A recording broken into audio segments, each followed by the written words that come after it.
Hey friends, welcome back to my channel. My name is Audrey if you are new here. My husband and I have 8 children, 2 of which have already grown and left the house, and 6 that are still at home.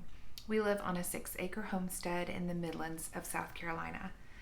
I'm finally going to be starting my Simplicity series, and I decided since I haven't done a video on preparedness in quite a while, and that topic is near and dear to my heart, that would be the perfect place to start. So today I am talking about simplicity in your food storage. I was talking with a friend last night as we were walking in the evening, and I said, we live in such strange times because we are in the age of information. When I think back to my great-grandparents or my grandparents who were alive during the Great Depression, all of that happened so quickly and it escalated beyond what anyone in America could have imagined at that time. And here we are in 2023. We have all of this information and news at our fingertips 24 hours a day. Some days it feels like I am watching and listening to a horrific train wreck in extreme slow motion. We get information here and there, and it is like we are watching this catastrophic snowball build and grow, and eventually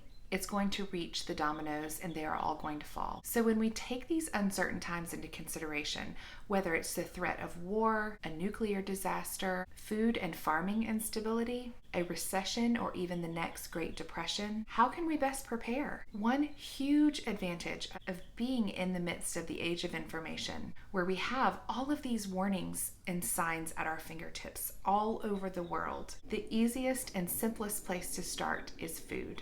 Food is our largest basic human need, and whether you live in a high-rise apartment in the midst of a big, busy city, a neighborhood with a backyard garden, or a homestead or even a farm out in the country with plenty of room to do anything you'd like for food sustainability, there are plenty of ways for all of us to prepare. For me, I always have to start with organization. If my food, household, and personal items are a mess and disorganized, it's nearly impossible to assess my current inventory and know what we need. Now, I have shared our pantry on this channel probably a dozen times. I am not here to tell you what you should do. I just want to give you ideas by sharing what we have done. Of course, we have different circumstances because number one, we have a large family.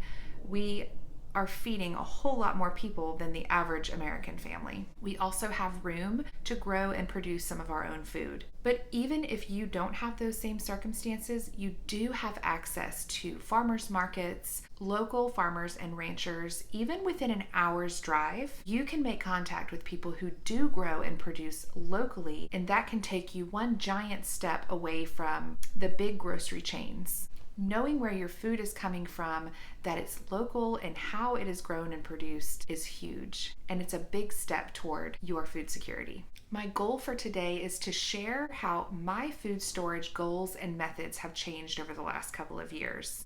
We're currently selling eggs and milk to 4 local families on a weekly basis, and it feels great to know that we're playing a small part in their food security.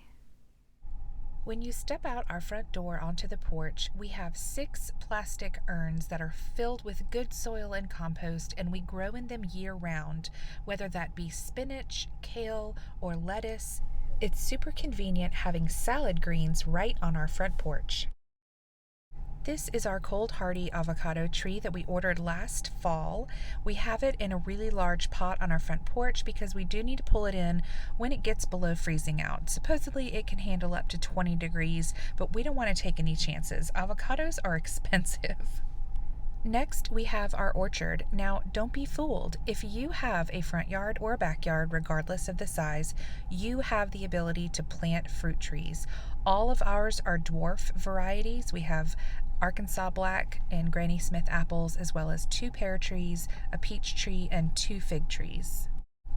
On the side of our house where we park, we have lots of herbs amidst our shrubs and flowers.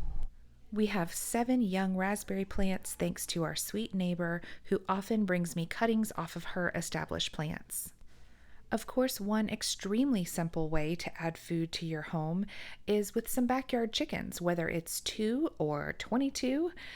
We have a variety of laying hens and 2 roosters to keep those eggs fertilized for when we need to hatch more.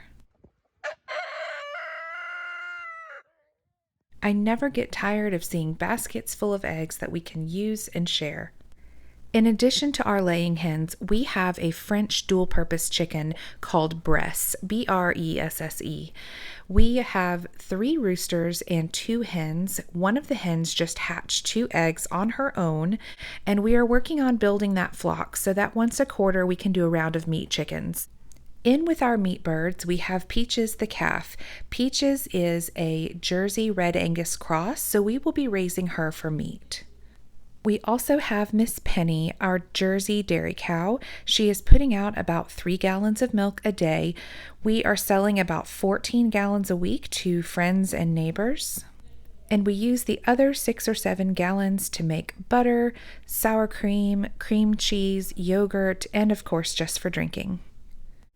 In 2020, we added a greenhouse to our homestead. This is just a very cheap DIY, high tunnel type of design. My husband did it himself. He did an excellent job, and it is just the right size for our needs. The greenhouse allows us to grow 12 months out of the year because I go ahead and start our fall seeds at the end of the summer, and I'm able to grow them safely in the greenhouse all winter long. And then I start my seeds for the summer garden by the end of January or early February. Let's head into the pantry and look at what we are still storing and what I will no longer be purchasing. We still have all of our pasta. We don't eat a lot of pasta these days, and I certainly can make our own, so I don't really plan to add much to this. I don't make our own elbow macaroni or like angel hair. I mostly make lasagna noodles and like regular egg noodles or fettuccine. There's one lonely container of oats left. I have been buying organic oats in bulk from Azure Standard and actually sealing them in Mylar bags and storing them long term. So my plan moving forward is to continue purchasing organic oats. I will use that last container to make a big batch of snack balls for my kids that have lots of fiber and protein in them. But from here on out, I will just open one 25-pound bag of organic oats from Azure at a time. That will probably last us a couple of months, and I will leave the other stuff that I have in long-term storage. We haven't been going through hardly any of this corn muffin mix. I don't really plan on buying any more of that. I will continue to purchase these Asian sauces that we love so much, mostly teriyaki, General Tso's, and sweet and sour. And those are still right around $2 a bottle at Aldi. Barbecue sauce, we haven't used this in quite a while. We probably have about 10 bottles. So that is not something that I will be purchasing anytime soon. We are running pretty low on our peanut butter, but I did that on purpose because we really need to use up what we have. These 2 in the front here have dates of February of this year, so they're just a couple months beyond their best by date. Over here we have 1 lone container of mayonnaise left. It is actually very easy to make your own mayonnaise with some good quality oil and a few eggs or egg yolks. There's lots of different recipes you can try. However, I do plan to continue to buy some mayonnaise, or at least keep a nice little stock on our shelf just for convenience sake. Fresh mayonnaise certainly doesn't last quite as long as store-bought, and we do go through a lot of it making sandwiches and adding it to homemade dressings. The coconut milk back there, some of it has expired, or not expired, but the sell-by date or best by date has been over the last 6 to 9 months. So my goal for the next month or so is to make sure we have 1 meal a week that has coconut milk in it. When I use a recipe with coconut milk, because of our family size, I usually use at least 2 cans, sometimes even 3. So I want to make sure I'm using that. Now that we have a dairy cow, our need for coconut milk has gone way down. I thought of it back years ago as a really great shelf-stable dairy alternative, but we aren't needing it as much. So that is another thing that I will no longer be purchasing. Over here we have condiments. Of course, I will always keep mustard and ketchup on hand, but check out this shelf. There isn't any ketchup. We have our last bottle of ketchup in our fridge right now. I know I could make our own, but it is just another convenience item that I will choose to continue to purchase. I am going to switch to the organic ketchup that they have at Aldi. I've heard really good things about it. So I will probably pick up 6 to 8 of those the next time I go to Aldi. I won't buy Yum Yum sauce anymore because it's just too easy to make. Worcestershire sauce is definitely a staple we'll continue to buy because we use it to flavor our venison for when we make burgers or meatloaf. We've got some buffalo sauce. I definitely will continue to keep a few bottles of that on hand. I've got pimentos back there behind the chow chow. Soy sauce is great for homemade Asian dishes. I've checked the dates on all of these as I organized the pantry for this little tour. There's a little bit more canned corn. Here is some canned ghee, which is clarified butter, and that is good on the shelf for a long time. It is pressure canned. This is my minestrone in a jar mix. You just add 8 to 10 cups of water and a can of crushed tomatoes, and you have a big hearty bowl of soup for 8 to 10 people. Over here we have just a little bit of dressings left. I'm not buying any more dressings. We can very easily make our own with sour cream, mayonnaise, or like a vinaigrette with oil and vinegar and herbs and spices. I did make sure that we have like red wine vinegar in the fridge. We've also got some different rices here. We really like this yellow rice. There's some brown basmati rice that is pretty close to its best by date, and it is important to use brown rice within 6 to 9 months because of the oils in brown rice. It can go rancid, unlike white rice, which is pretty much good forever. We've got lentils and just a little bit of white rice left in that container, but we have a lot of white rice in storage. This is some of our winter squash from last summer's garden. Guys, this stuff was harvested anywhere from June to August. Isn't that incredible? This is why it is called winter squash, because it lasts through the winter and just about gets you to next year's harvest.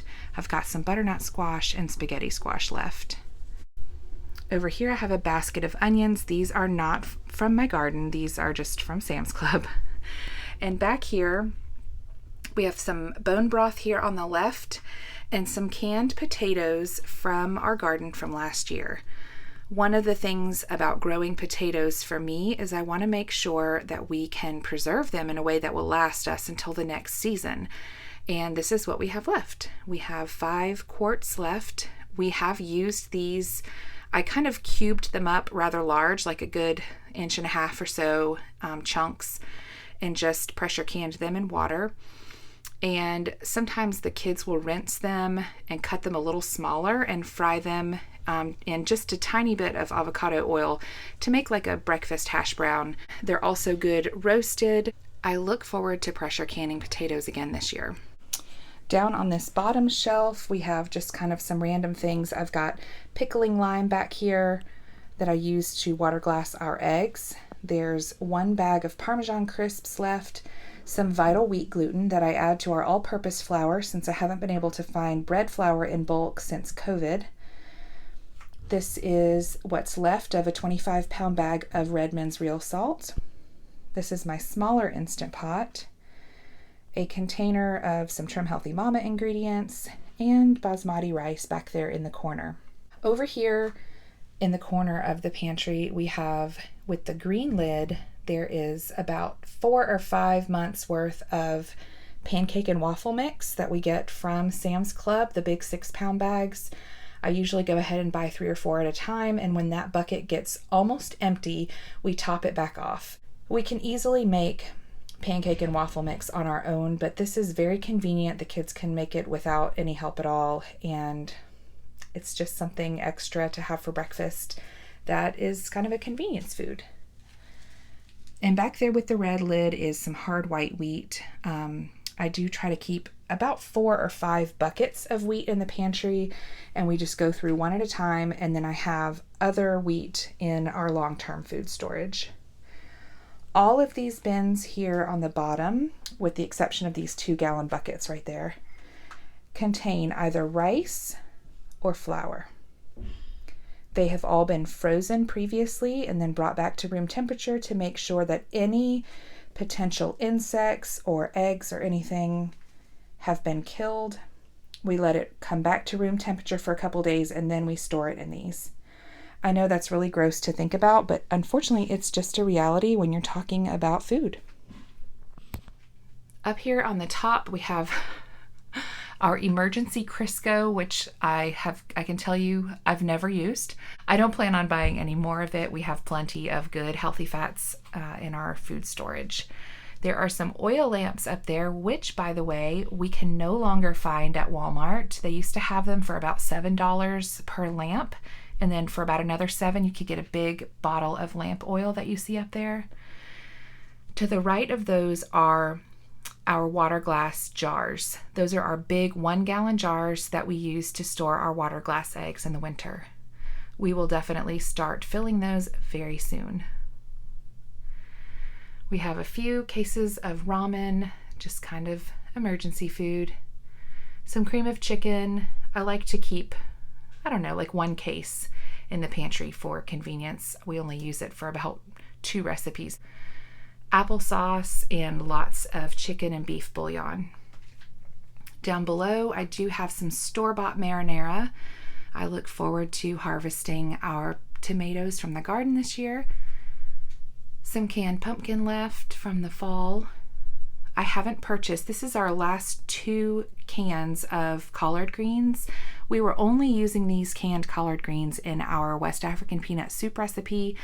No one in my family except for my husband and I, so basically none of the children, are fans of the West African peanut soup anymore, so I just don't make it. So I won't be buying any more of that.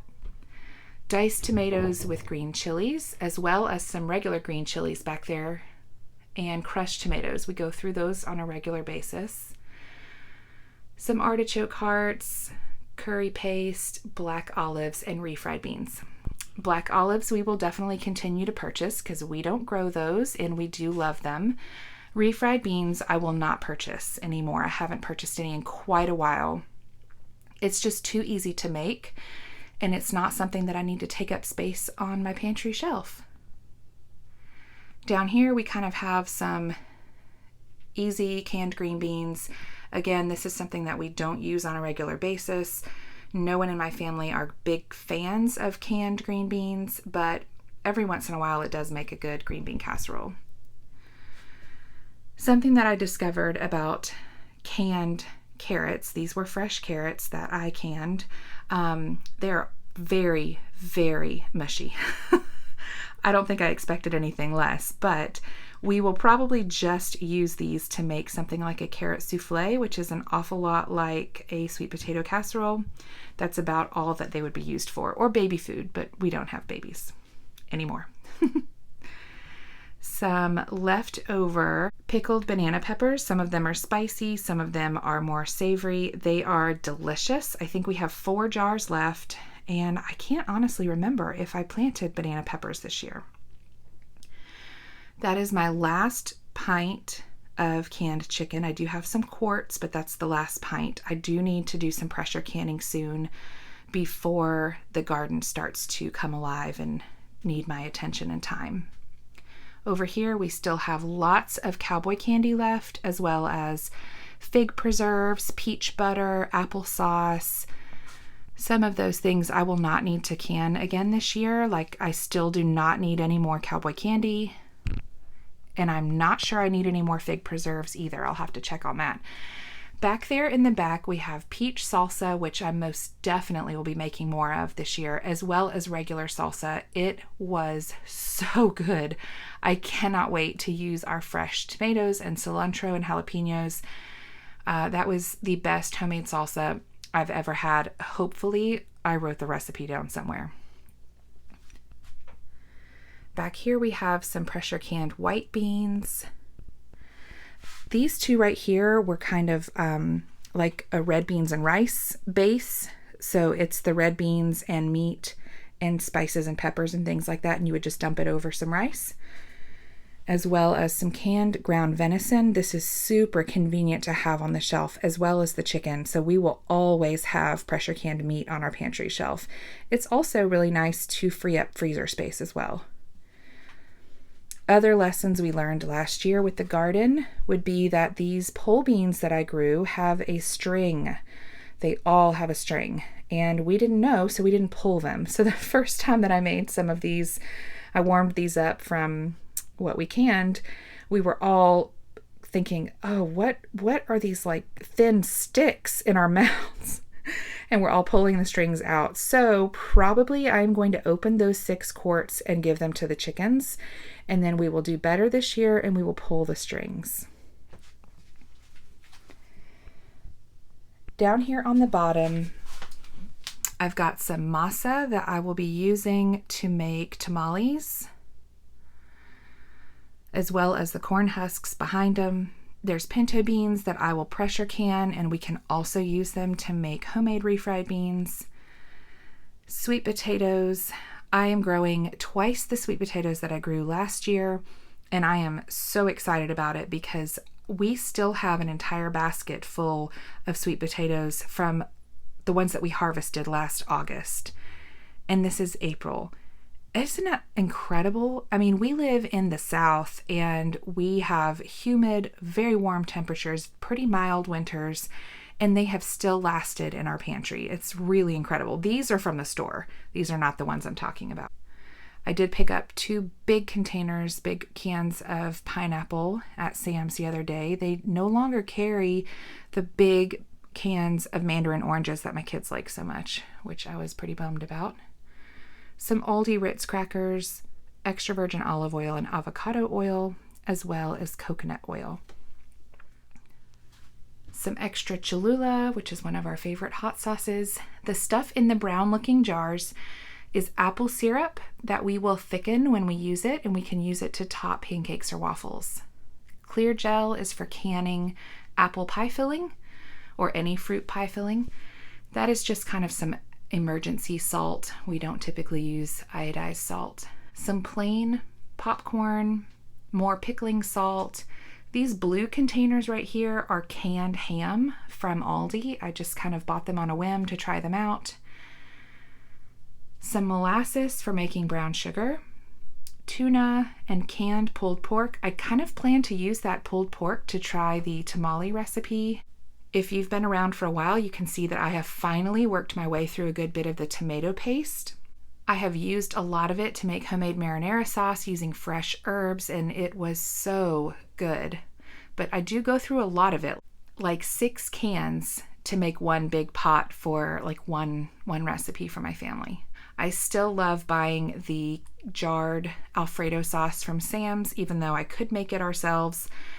It's just nice and convenient, and it's delicious. Down here we have this crate of red seasoning for Spanish rice. I haven't used that in quite a long time. I haven't made pinto beans with Spanish rice in a while. I probably should put that back on the menu. This is cheap onion soup mix from Aldi. We use this in our favorite meatloaf recipe. Quick grits. Some einkorn whole wheat grains from Azure Standard. I'm almost out of that, and I probably won't bother buying any more because we have a lot of winter hard white. This is our favorite microwave popcorn, so we have a few boxes of that. Some dried beans and miscellaneous things like extra empty jars. And there are some breadcrumbs. Again, that's something that I will not purchase anymore moving forward because it's just so easy to throw stale bread in a bag into the freezer and then make your own breadcrumbs when you need them. And down here on the bottom are just some miscellaneous things. Those are the last 3 water glassed eggs from last year.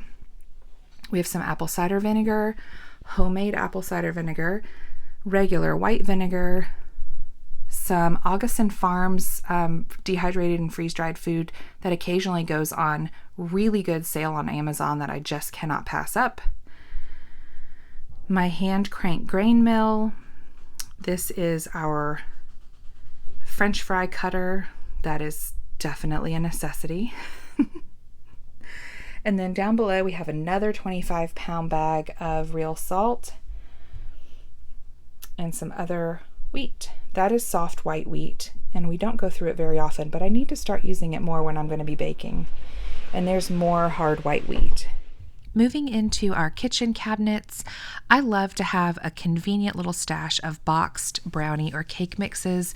We have a good recipe for very simple homemade brownies, but these are delicious and it makes it easy for my children to make without me. I think one of the best ways to cook simply is by having a variety of spices on hand. You can turn beans and rice or chicken breast and potatoes into something absolutely delicious with the right spices and herbs. We do grow a lot of herbs on our property, but I love buying these big containers of spices from Sam's. They are inexpensive, none of them are over $8 or $9, and a lot of them last us a full year. Simplifying our food storage has definitely become more about what we cannot produce, but we use most often. Honey and tea bags are definitely two of those items. We like to make sweet tea once or twice a week, and we use honey to sweeten our yogurt, and we use it in our granola recipe. I also like keeping lemon juice on hand so we can make homemade lemonade in the summer. Cornstarch is one of the things I will no longer be making. I placed an Azure Standard order and I included organic arrowroot powder to replace our cornstarch. I will also no longer be buying the green can Parmesan cheese nor raisins. My kids seem to have grown out of that phase and no one has been eating the raisins.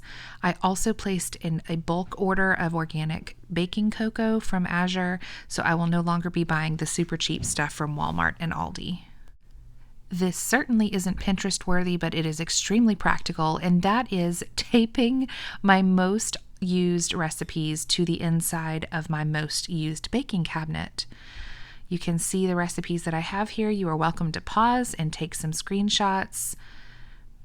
These are the recipes that I use most often and don't want to have to go searching for them every time. In addition to food storage, I'll be doing a video on simplifying your dinner meals. So be on the lookout for that, as well as a part 2 of this video where we'll talk about household and personal items. Thanks for watching.